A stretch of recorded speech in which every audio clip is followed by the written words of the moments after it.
Rakyat sudah lelah dengan perseteruan politik yang berlangsung pada 2 kali perhelatan Pilpres di saat Jokowi dan Prabowo saling berhadapan.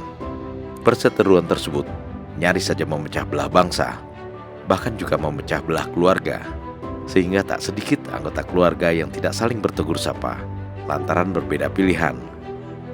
Jalinan silaturahmi pun berantakan. Perseteruan itu perlahan mereda setelah Prabowo memutuskan menerima tawaran Jokowi untuk memperkuat Kabinet Indonesia Maju. Sebagai Menteri Pertahanan, keputusan Prabowo ini merupakan langkah besar rekonsiliasi, dan apa yang terjadi kemudian bisa kita saksikan sendiri. Jokowi dan Prabowo tampak semakin akrab, sering bertemu dan berdiskusi, bahkan saling memuji. Prabowo pun sering mengingatkan kader-kadernya dari Partai Gerindra agar tidak menghujat atau memojokkan lawan-lawan politiknya, karena semuanya adalah putra-putra bangsa yang memiliki cita-cita yang sama, hanya posisinya saja yang berbeda. Para bakal calon presiden yang akan menjadi rivalnya sering disebutnya sebagai putra-putra terbaik bangsa yang harus dihormati, dan itu bukan hanya sekedar ucapan, tetapi juga terlihat dari perilakunya. Misalnya saja, dalam beberapa kali pertemuan dengan bakal calon presiden dari PDIP Ganjar Pranowo, Prabowo tampak selalu bersikap hangat dan akrab. Kehangatan dan keakraban yang tidak dibuat-buat. Kesantunan politik yang diperlihatkan Prabowo merupakan energi positif yang membuat atmosfer politik menjelang perhelatan Pilpres 2024 tidak terlalu menegangkan. Energi positif yang disebarkan Prabowo ini, diakui atau tidak, agaknya mulai meresap ke kalangan politisi lainnya. Sebagai contoh, ketika Partai Demokrat pada akhirnya memutuskan bergabung dengan Koalisi Indonesia Maju di bawah pimpinan Prabowo, Ketua Umum Dewan Pimpinan Pusat Partai Demokrat, Agus Harimurti Yudhoyono atau AHY, mengirimkan pesan pamit kepada Ketua DPP PDIP Puan Maharani.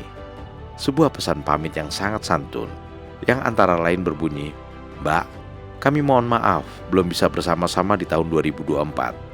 Tapi komunikasi dan silaturahmi terus kita jaga untuk membangun negeri bersama-sama."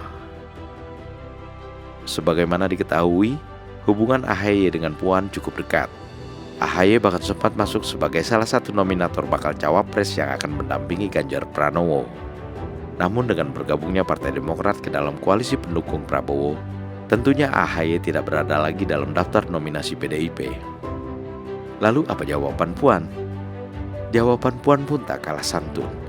Puan mengucapkan terima kasih atas silaturahmi yang telah terjalin. "Baik Mas, terima kasih. Kita jaga silaturahmi ini." Begitu jawaban Puan. Komunikasi politik yang santun ini diharapkan akan terus menyebar ke tataran akar rumput, apalagi karena dilakukan oleh putra dan putri presiden. Kesantunan politik ini tak dapat dipungkiri pada mulanya dicontohkan oleh Prabowo Subianto. Prabowo tidak pernah menyerang lawan-lawan politiknya dan selalu menghargai perbedaan. Bahkan fitnah pun senantiasa dibalasnya dengan senyuman. Kesantunan politik ini terus menyebar ke kalangan partai politik yang tergabung dalam Koalisi Indonesia Maju atau KIM. Tak satupun partai politik anggota KIM yang terdengar menyerang partai politik lainnya. Semoga atmosfer politik seperti ini akan terus berlangsung hingga perhelatan Pilpres 2024 selesai. Dan tentu saja, semoga masyarakat di akar rumput pun tidak mudah lagi terprovokasi oleh orang-orang atau kelompok yang gemar menyebarkan kampanye hitam. Sekali lagi, semoga.